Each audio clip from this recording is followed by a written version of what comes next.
Hi guys, welcome back to my channel Monkey Wrench. I'm Kelly, the monkey with the wrench. Today we're doing a house call. You can tell by the other videos I make, we're not at my house. We're actually out at a customer's, and we are working on this Troy Bikt Super Bronco 46-inch cut. And you've seen this machine at my shop before. I've made the video on replacing the drive belts and the variable speed pulley. This is a cautionary tale to those who think that they can save money by doing just what's needed on a machine, and it comes back to bite you in the butt again. Whenever I fix a machine for a customer, I tell them if you're replacing one belt, you should replace them all. Because what happens is belts will last a certain amount of time, and then all of a sudden they will all start going down like dominoes. He didn't want to replace any extra belts. There's 4 belts on this system, 2 for the drive and 2 for the deck. He didn't want to spend the money. And now here we are. He gave me a call, said that the mower stopped cutting. It's in the backyard. Go take a look. I came out and took a look, and what I found was the drive system is fine. But now one of his deck belts has come off. It's all messed up. It's stretched, it's old, and it was supposed to be replaced 3 months ago when I had the machine, and it wasn't, to save money, which I understand completely. However, now, not only does he have to go ahead and replace the belt and spend the money on the belt, but now he has to pay me for labor again and another house call. So it cost a whole lot more to do it in pieces than it ever would have if he wanted them all replaced at the same time. I had the deck off. I could have replaced the belts all at the same time. Would have only taken me an extra 15 minutes, and I wouldn't even have charged him more labor. We could have just put the belts on. But now instead, there's a lot more money involved. So there's something here under the seat. Haha, I'll tell you what that is later in that little silver foil bag. But in the meantime, I unfortunately, and I hate doing it on this particular machine because it's such a pain in the ass, I have to drop the deck. Now on the deck, they make it easy to take it off. That right there is spring loaded. You stick your finger in it, you pull it out, and that pops off. It happens the same way on the back on the other side, and then the front just connects through the hook system right there. And you'd think, oh, that's going to be easy to take off. It is. It takes about 2 seconds to take off. Putting it back on every single time takes me 30 to 45 minutes because it's such a tight fit. It's a pain in the ass to get it back on. But unfortunately, because this is a 2-belt system, I have to remove the deck just to get to the belts. So let me go ahead and pull the deck, and we'll show you where we are then. Now, like I said, it takes about a minute to remove the deck on this. These were the spring-loaded pins I was talking about. They just turn, pull out, and then the front just unhooks. Getting it back on, that's 30 to 40 minutes, and I hate it. But what we have here is a wrecked belt. This thing is split, stretched, it's garbage. Now the other one looks not so bad, the lower one. But again, when you change one, you change them both. Why? These belts were 30 bucks a piece, so $60 in belts. Labor is by the hour, plus house call if you have to do it at someone's house. So if you're going to do the job and you get them both done, you can save yourself hundreds by doing them both at the same time. Now on this one, we have a belt diagram right there. Upper belt, lower belt. What I'm going to do is start by taking off the housings. This housing and this housing. I'm going to do that. Okay, I will be doing my best to keep the sun off of this as much as possible, but it's a pain in the butt to move this deck, so you're going to have to deal with what you can see. I have people all the time ask me, are these blade guards important? And the answer is absolutely yes. When you're mowing, stuff gets up on top of your deck, grass clippings, twigs that you run over, toys the kids left out. They will not only get up under the deck and get twisted in the belt and get twisted as they go through and around the pulley and make the belt come off sometimes, but they will also damage the belt. The other thing that these do is actually stop the belt if it gets loose from being able to wobble itself off. So they do double duty. Now on this, we have 2 springs on this one. So make sure you remember where these springs go when you take off the guard. It'll be kind of a pain to put back on, but they are absolutely necessary. Take the guards off. They're different. The bolt patterns are different. So you can't put them on wrong, but I always take them and put them off to the side that they belong on.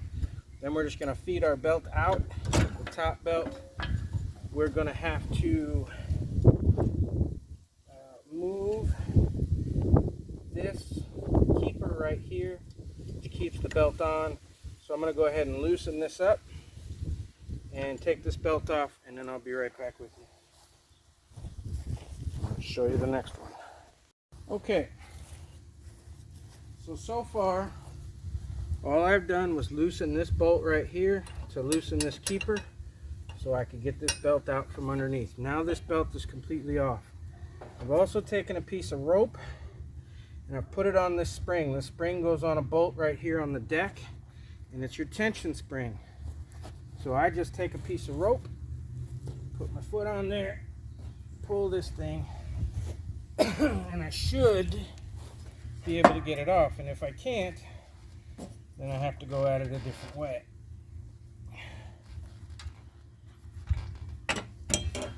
Now that spring is off.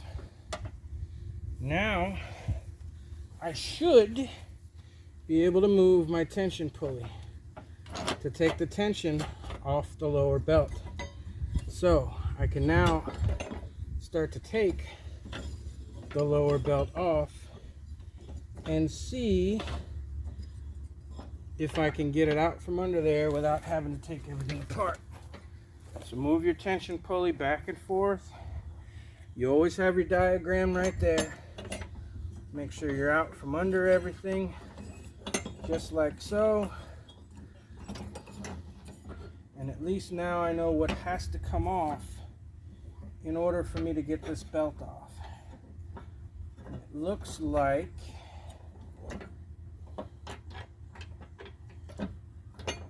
this plate right here.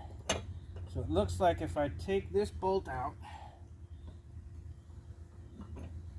I'm going to have to take this spring off as well. I'm letting this run on purpose so that you can see what I see. I'm going to have to take this spring off.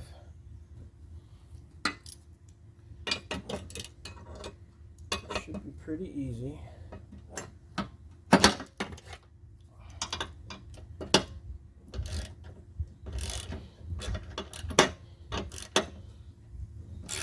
There's no nut on the bottom of this. It's threaded into this arm. So if I take that bolt out, that spring comes off. Now I get that off. Now I'm going to take this one out the same way.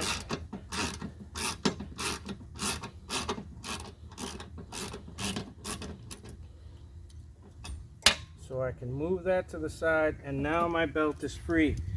And that's one reason why I like to film it, because if I get lost in the next 10 minutes, I will remember exactly how it went. Now, your part number for this belt is right here. It's a Stens 265536. It also fits MTD, replaces 9540349.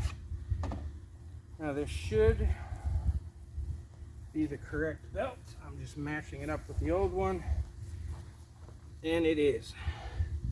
You can look at the old one and the new one and see how much thicker the new one is compared to the old one. This thing's really worn. So for the moment, all I'm going to do is put this back down, put that back on, because those are the last two things I took out.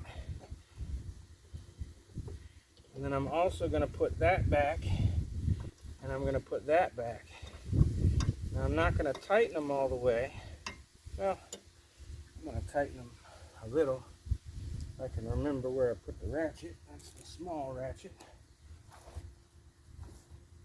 There it is.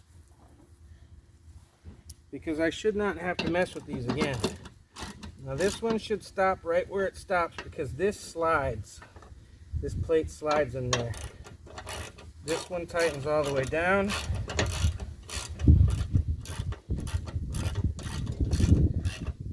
It just holds that spring. So now we want to make sure that we're able to slide. It should have a spacer slug in there, so it tightens down as far as it does and still slides. Now we are back where we belong. Now that was underneath of there. At least it was when I started. So I'm gonna, nope, not that side. Not that side. I may have already messed up. Let's see, this is why I like to film it. Let me make sure I'm doing this right and start getting it fed. Sometimes you just gotta look at it from a different angle. I took it out that way, so I put it back that way. And it occurred to me, why? That it was facing the wrong direction. Because you want the V always to face in on the V pulleys.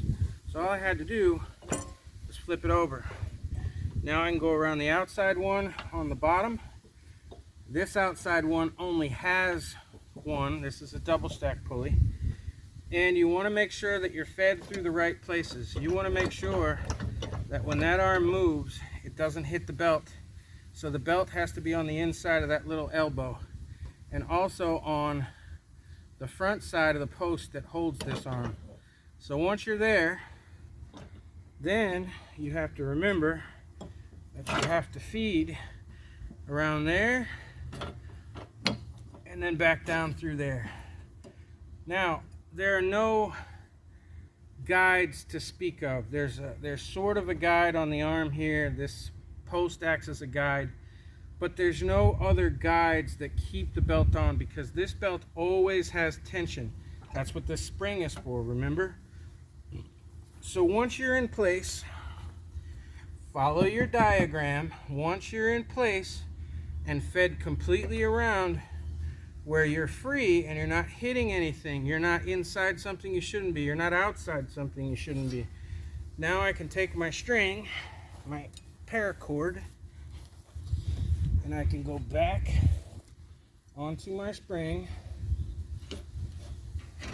put my spring back onto it, and I could just pull my spring out, my paracord out, and now we have the appropriate amount of tension back on our lower drive belt. Now, the chances of you turning this by hand it's pretty hard because there are 3 spindles, one in the outside, one in the middle, one over here. Everything has brakes on it and the blades are touching the ground. But basically, you want to check this. You want to follow this around with your fingers. You want to make sure that the V is facing inside the pulley on all the pulleys. You can tell the difference between a flat pulley and a V pulley. So you want to make sure that you're in the bottom of the double stack. You're around these other pulleys and the flat side is here. You want to make sure you're in everything, and you can turn this pulley by hand because it's just an idler pulley, and make sure that you're on with your spring back on. That's it for that belt. Now is the time for you to spin your other pulleys and make sure that you have enough room. So I'm going to take 5 minutes and I'll be back with you. Okay, I like to take this time now to put this single pulley cover back on because it's kind of a pain in the butt. You put the 3 bolts back in, and then there's 2 springs that go on it. So I already have the first 2 in. They never line up perfectly, things get bent. So you always end up having to bend and force to find the holes. Once you do, you're okay. Now I'm going to take my lower spring here, or in this case it's actually my upper spring. It goes around this post right here, and I'm going to stretch it back to its place on that cover. That's it. And because the cover is bolted down correctly, the spring will hold where it belongs. And of course, everything is a pain in the ass on this thing.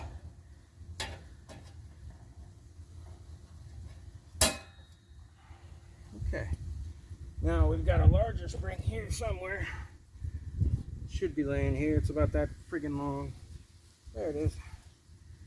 And that goes into the second hole over here, and it goes here. So if I put that on like so, I could just stretch that right onto that spring. There's a lower hole, but you want to make sure that you're not dragging on the belt, so you can't use the lower hole. It has to be the upper hole. So once that's in place, you're good to go. I'm sorry, it goes here in this hole. So it goes across this lever, okay, here to this hole, and then that one goes there to that hole, and we're not touching anything we're not supposed to be, and we're clear all the way around. Now I want to feed the other belt, which I bought these at the same store. They didn't have this in Stens. They had it in rotary, and the part number is 11848. And again, this is a 46-inch deck. It's not the standard 42-inch deck that you get on the Pony or even the Bronco. This is the Super Bronco. So,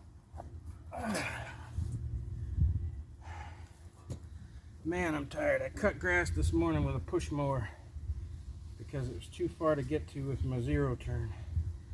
So on days like today, when it is boiling out here, and I've already spent the morning cutting grass, I'm just a little bit slow.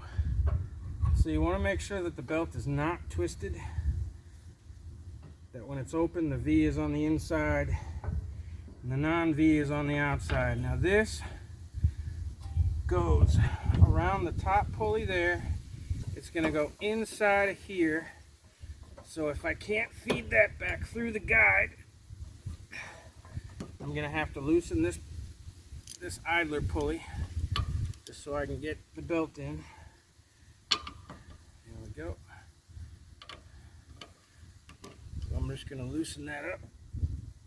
Don't worry about loosening any of this stuff. It should loosen fairly easy and pretty much go right back into place. Now, make sure your belt is on the inside of this L-shaped piece right here and on the inside of this guide right here between the guide and the pulley.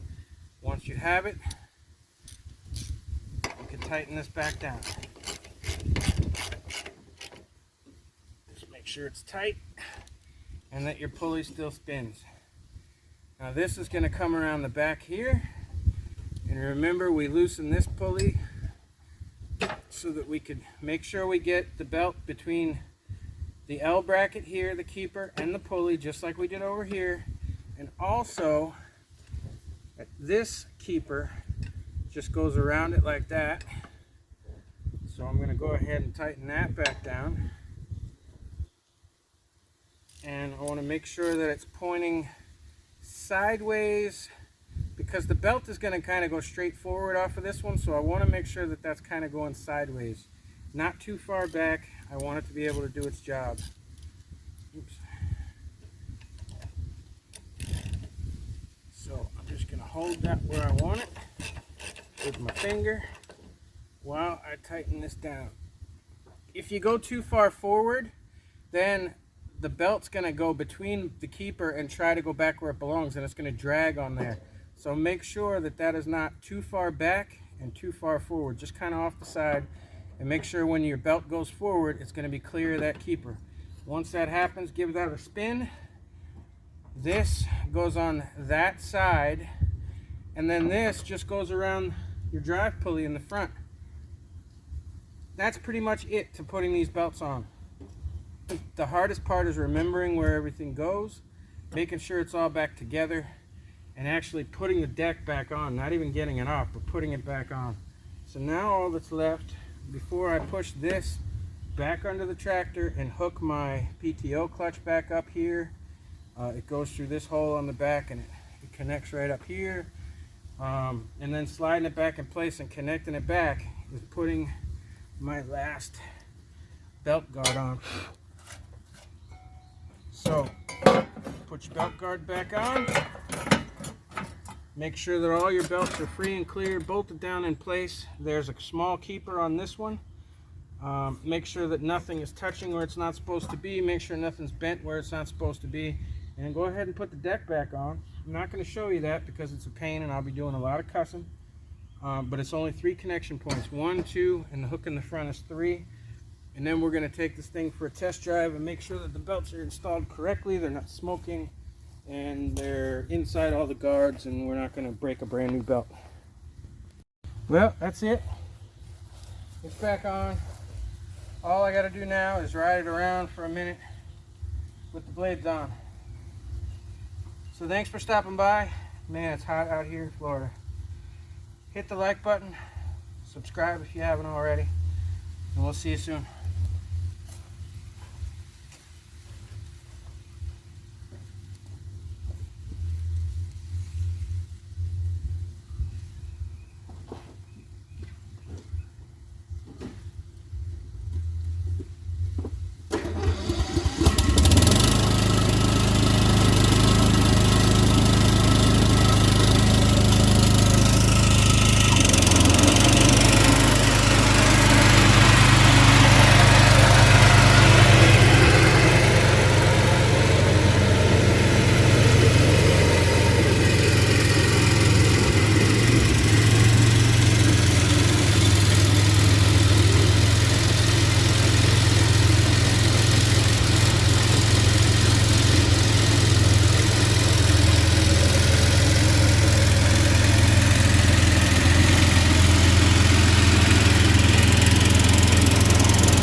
That'll do, pig. That'll do. See you soon.